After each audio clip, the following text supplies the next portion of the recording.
Praise the Lord. जय मसीह की आप सब लोगों को प्रभु यीशु मसीह के नाम से मैं आपको धन्यवाद देना चाहता हूँ। आज का दिन इस तरह आप लोगों के सामने परमेश्वर के वचन को हम लोग जब ध्यान करने के लिए आ रहे हैं और हम प्रकाशित वाक्य के किताब के ऊपर हम लोग समय को बिता रहे हैं उन वचनों को समझने के लिए। और सबसे इम्पोर्टेंट प्रकाशित वाक्य में हमारा यीशु मसीह जो उद्धार करता है, वो यीशु मसीह को समझने के लिए, वो यीशु मसीह के करीब जाने के लिए, वो यीशु मसीह के चेहरे को देखने के लिए और यीशु मसीह को पहचानने के लिए, यीशु मसीह के एक नजदीक रिश्ता बिठाने के लिए जो हम लोग प्रयत्न कर रहे हैं और वही हमारा दर्शन है, वही हमारा मकसद है। जी हाँ मेरे प्यारों, हम कई दिनों से, कई हफ्तों से प्रकाशित वाक्य के ऊपर हम लोग मनन कर रहे हैं और कई वचनों को हम लोग सीख रहे हैं। प्रभु को धन्यवाद, प्रभु महान है क्योंकि परमेश्वर अपने वचनों के द्वारा हमसे बात करने वाला परमेश्वर है। हालेलुया। प्रभु अपने वचनों के द्वारा हमें स्पर्श करने वाला परमेश्वर है। ज्यादा समय को व्यर्थ न करते हुए आज हम लोग परमेश्वर के वचन में, प्रकाशित वाक्य में जाएंगे और हम लोग इंतजार करेंगे कि पवित्र आत्मा हमसे बातें करने के लिए। आइए आंखें बंद करेंगे। सर्वशक्तिमान परमेश्वर, हम आपको धन्यवाद।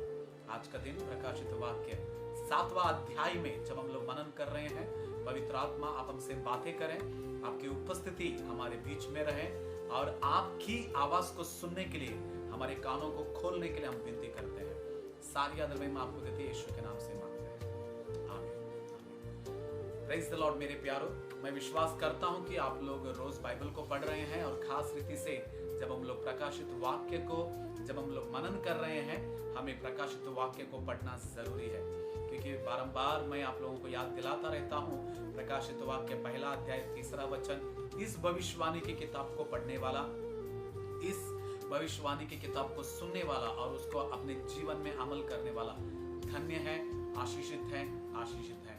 जी हाँ, द नंबर 1 प्रकाशित वाक्य पढ़ने से, सुनने से और उसको अपने जीवन में अमल करने से हम आशीषित रहेंगे, हम धन्य रहेंगे। दूसरा, क्यों हमें पढ़ना है? ताकि हम यीशु मसीह के करीब रहें, यीशु मसीह की उपस्थिति में बने रहें, यीशु मसीह के नजदीक हम जिंदगी बिताएं। मेरे प्यारो, हम पिछले दिनों में प्रकाशित वाक्य 6 अध्याय तक हम लोगों ने ध्यान किया। जी हाँ, पहले अध्याय में हम लोगों ने देखा, दूसरा और तीसरा अध्याय में कलीसियाओं के बारे में देखा, चौथे अध्याय में दर्शन, जो स्वर्ग का जो दर्शन है या स्वर्ग की जो बातें हैं या स्वर्ग का जो पल भर का एक क्षण है या स्वर्ग कैसा रहता है, हम लोगों ने वो चौथे अध्याय में हम लोगों ने देखा। मेरे प्यारे, पिछले दिनों में जब हम लोग 5वां अध्याय होने के बाद में जब हम लोग 6ठा अध्याय में आए थे, हम वहां पे मोहरों को हम लोग देख रहे थे। मोहरों के बारे में हम लोगों ने ध्यान किया और उस मोहर के किताब को खोलने के लिए कोई स्वर्ग में योग्य नहीं था और किसी को अधिकार नहीं मिला था। इसीलिए जब यूहन्ना रोने लगा तब एक स्वर्गदूत कहता है कि मत रो, जो कुर्बानी का जो मेमना है वो इस एक पुस्तक को खोलने के लिए वो योग्य है। जी हाँ, यीशु मसीह आते हैं और पिता के हाथों में से वो पुस्तक को, जो 7 जो मोहरें हैं, वो लगाया हुआ किताब को लेते हैं और उसके बाद में मोहरों को खोलने के लिए शुरू करते हैं। 6 मोहरों को हम लोगों ने देखा। पहला मोहर खुलने के बाद में क्या आता है और पिछले दिनों में हम लोग 4 वो जो घोड़े हैं उसके बारे में भी हम लोग ध्यान कर रहे थे। मगर पिछला बार हम लोग रुके थे 7वां जो मोहर है, तो इसीलिए फिर एक बार मैं 6ठा अध्याय आखिरी वचन को मैं आप लोगों के लिए मैं पढ़ना चाहूंगा। उसके बाद में हम लोग 7वां अध्याय में हम लोग प्रवेश करेंगे। 6ठा अध्याय प्रकाशित वाक्य, उसका 16वां वचन। और पहाड़ों और चट्टानों से कहने लगे, हम पर गिर पड़ो और हमें उसके मुंह से जो सिंहासन पर बैठा है और मेमने के प्रकोप से छिपा लो, क्योंकि उनके प्रकोप का भयानक दिन आ पहुंचा है, अब कौन ठहर सकता है। जब छठा मोहर छठवीं मोहर जब खुली जाती है, हम लोग देखते हैं कि बड़ा भूकंप होने लगता है और आसमान जो है वो निकल जाता है और जो चांद है वो लाल हो जाता है। ये सब बातों को हम लोगों ने देखा। मगर ये छठवीं मोहर जब खोला जाता है, उस समय में आखिरी वचनों को अगर हम लोग देखते हैं तो लोग कहते हैं कि पहाड़ों से, चट्टानों से कहते हैं कि हम पर आकर गिर जाओ, हम मरना चाहते हैं, हम मिटना चाहते हैं, हम खत्म होना चाहते हैं। क्योंकि ये जो क्रोध है, ये जो भयंकर दिन है, ये जो परमेश्वर का जो महाक्रोध का प्रकोप का जो दिन है, इसको कौन सह सकता है। इन बातों में हमें समझना जरूरी था कि उस समय में अगर पश्चाताप करेंगे बच जाएंगे। जी हाँ, उन दिनों में जो लोग बचेंगे और उन कष्टों को जो सामना करते हैं, वे लोग कष्टों को देखकर कहते हैं कि हम मरना चाहते हैं कि चट्टान आकर हम पर गिर जाए। मगर वो कहने से अच्छा कि यीशु मसीह उद्धार करता है, वही जिंदा परमेश्वर है, वो मेरे पापों के लिए मरकर तीसरा दिन जिंदा हुआ और वही आ रहा है, मुझे क्षमा कर प्रभु, मुझे अपना बेटा बेटी बना ले। अगर ये बातों को बोलेंगे तो उद्धार को प्राप्त करेंगे। ये बातों को बोलेंगे तो उस प्रकोप के दिन हो सकता है कि परमेश्वर उन्हें बचाएगा और उन्हें उद्धार देगा। मगर हम यहाँ पे देखते हैं कि ये जो लोग कहते हैं कि चट्टान पहाड़ हमारे हमारे ऊपर आ जाओ, हमारे पर गिरो और हम मरना चाहते हैं, ये जो है ये लोगों का कठिनाई या लोगों का जो कठिनपन है, लोगों का जो कठोरपन है, वो यहाँ पे दिख रहा है। इसीलिए मेरे प्यारों, तकलीफों के दिन में हम कुड़कुड़ाने से अच्छा है, या तकलीफों को, चट्टानों को, नदियों को ये बोलने से अच्छा है कि हमें संभाले, हमें डुबा ले, हमें मार दे। ये बोलने से अच्छा है कि प्रभु मुझे क्षमा कर, मुझे बचा ले, मुझे अपना बच्चा बना ले, मुझे पापों से, तेरे पवित्र लहू से मुझे धोकर शुद्ध कर, मेरे पापों से मुझे आजाद कर। ये बोलना बहुत ही जरूरी है। इसलिए पश्चाताप जो है हमें उद्धार में लेके आता है। सच्ची जो पश्चाताप है वो उद्धार का कारण बनता है। अभी हम आएंगे 7वें अध्याय में। प्रकाशित वाक्य जो है 7वां अध्याय में आते हैं, तो 7वें अध्याय में हम लोग देखते हैं कि 6 मोहर तो हो गया ना, 6 मोहर होने के बाद में अभी 7वां जो मोहर है वो खुलना है। मगर 7वां मोहर जो है वो 7 तूरियों को खोल देता है। यानी 7वीं मोहर जब खुली जाती है, 7वां मोहर, ओके, 7th सील जब ओपन होता है, उस समय में 7 जो तूरियां हैं वो तैयार होते हैं, या 7 स्वर्गदूतों के हाथों में जो 7 तूरियां रहते हैं। क्योंकि 7 मोहर, 7 तूरियां और 7 प्रकोप का जो है वो पात्र। मोहर जो है वो दिखाता है, वो सिखाता है कि छुपी हुई जो बातें हैं वो बाहर आ जाए। छुपी हुई जो बातें हैं वो निकलकर बाहर आ रहा है, या जो रहस्य है वो बातें निकलकर बाहर आ रहा है। ये मोहरों को सूचना दिखाता है। तूरियां जो हैं वो वार्निंग को सूचना दिखाता है। द नंबर 1, तूरियां लड़ाई को सूचना दिखाता है, हम लड़ने के लिए आ रहे हैं, तैयार हो जाओ। तूरियां 2 बातों को सूचना दिखाता है। एक कि लड़ाइयां, युद्ध के लिए हम लड़ने के लिए आ रहे हैं। दूसरा, अपने लोगों को तैयार करता है कि उठ जाओ, जाग जाओ, क्योंकि अब युद्ध का जो है वो टाइम आ गया है। ये तूरी को सूचना दिखाता है। और जो कटोरे हैं, 7 मोहरों को देखा, 7 जो मोहरे हैं, छुपी हुई बातें बाहर आ जाएंगे। 7 जो तूरियां हैं वो ललकारेगा, यानी चेतावनी देगा सामने दुश्मन को, और अपने लोगों को उठाएगा या जगाएगा। और 7 जो कटोरे हैं, ये प्रकोप का कटोरा या उग्रता का कटोरा या क्रोध का कटोरा, इसको सूचना दिखाता है। जो 7 कटोरे हैं वो 7 तूरियों के बाद में आने वाला है। तो जो 7 जो कटोरे हैं वो क्रोध, इसलिए यीशु मसीह गेत्सेमनी के बगीचे में बोलते हैं कि हे पिता, अगर तेरी मर्जी है तो इस कटोरे को निकाल दे, अगर तेरी मर्जी नहीं है तो इसे मैं पी लूंगा, या यही मेरी जिंदगी में होने दे। क्योंकि उस कटोरे में पिता का क्रोध रहता है। यीशु मसीह अपने चेलों को कहते हैं कि जिस कटोरे में से मैं पीने वाला हूं क्या तुम लोग पी सकते हो सकता है भी कि तुम भी लोग पिएंगे, मगर पिता की मर्जी है कि मेरे दाहिने और बाहिने कौन बैठने वाला है। क्योंकि ये जो कटोरा है ये उग्रता को, क्रोध को, प्रकोप को सूचना दिखाता है। 7 मोहरे, 7 तुरियां और 7 कटोरे। 7 जो मोहरे हैं, 6 मोहरे होने के बाद में 7वां मोहर जब खुला जाता है तो 7 तूरियों का काम शुरू हो जाता है। उसी तरह 7वां जो तूरी है वो 7 प्रकोप का कटोरों को खोलने के लिए इजाजत देता है।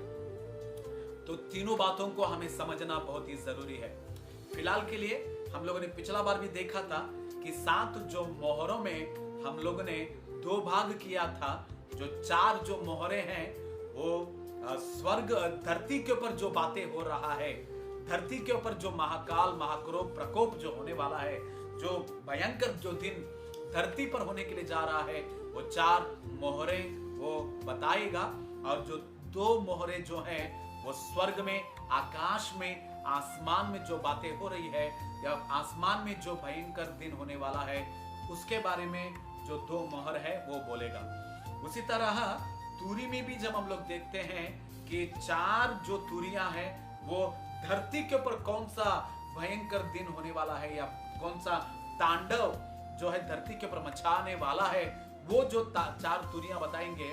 और जो बाद में बाकी का जो तूरियां हैं वो आसमान में, यानी जो चांद और सितारों में जो हाहाकार होने वाला है या क्या बोलते हैं भयंकर समय होने वाला है, उसके बारे में जो है वो तूरियां जो है बताता है। उसको हम लोगों ने 2 भाग किया है, एक धरती के ऊपर जो होएगा और दूसरा जो आसमान में होएगा।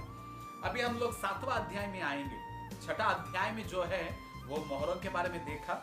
ओके, 6 मोहर हो गए, मगर 6ठा मोहर और 7वीं मोहर के बीच में ओके जो है एक बात वहां पे होने के लिए जा रहा है।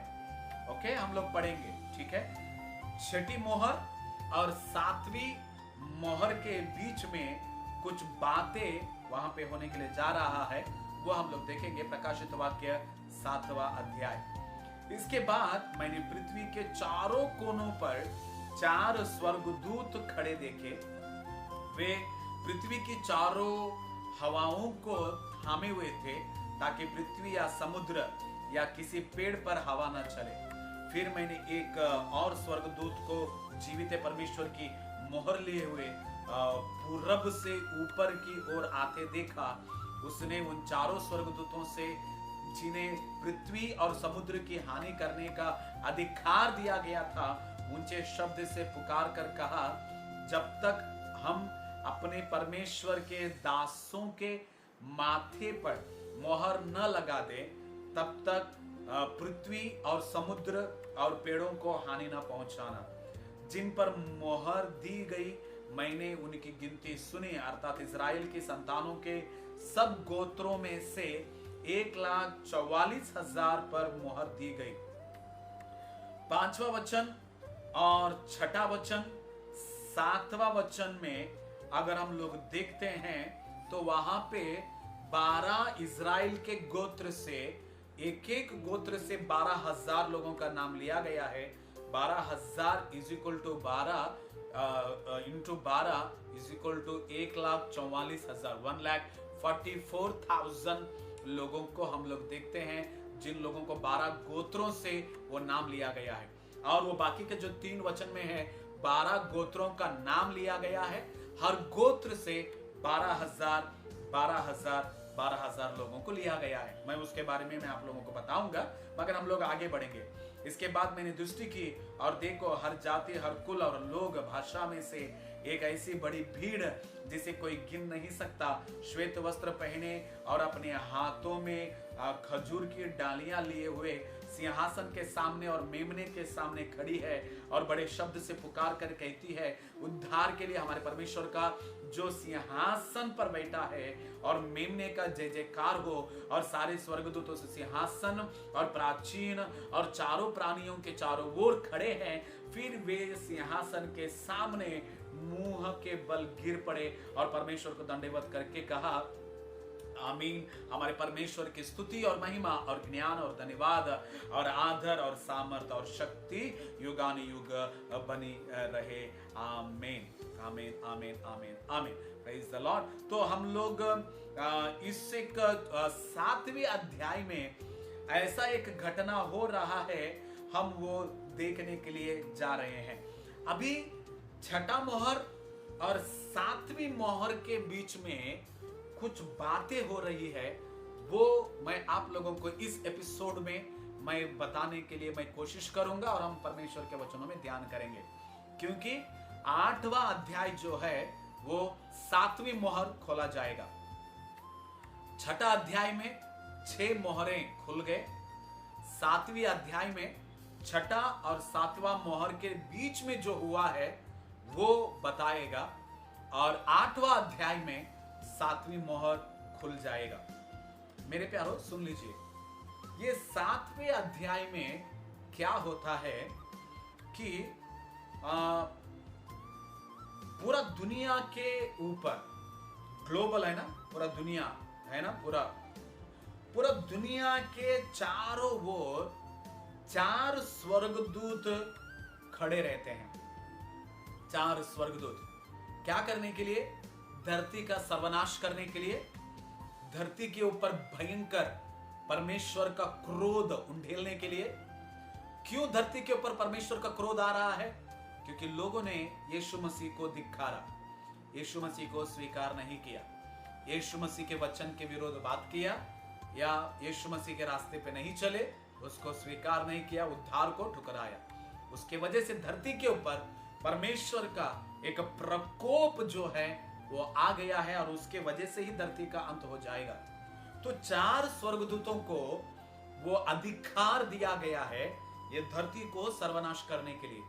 अब ये धरती को सर्वनाश करने के लिए 4 स्वर्गदूत, पहले वचन में लिखा हुआ है, इसके बाद मैंने पृथ्वी के चारों कोनों, 4 कोने, इसके बाद, पहला वचन इसके बाद मतलब छठा अध्याय में जब मसीह विरोधी का एंट्रेंस हो जाता है, और उसके बाद में अकाल, युद्ध, भूकंप, है ना, ये जब सब समस्याएं जब धरती पे आने के बाद में, ये सब होने के बाद में 4 जो स्वर्गदूत जो है वो धरती के चारों ओर जो है वो खड़े रहते हैं, धरती को सर्वनाश करने के लिए, धरती के ऊपर भयंकर कोप को उंडेलने के लिए, या जो परमेश्वर का क्रोध है वो धरती के ऊपर डालने के लिए।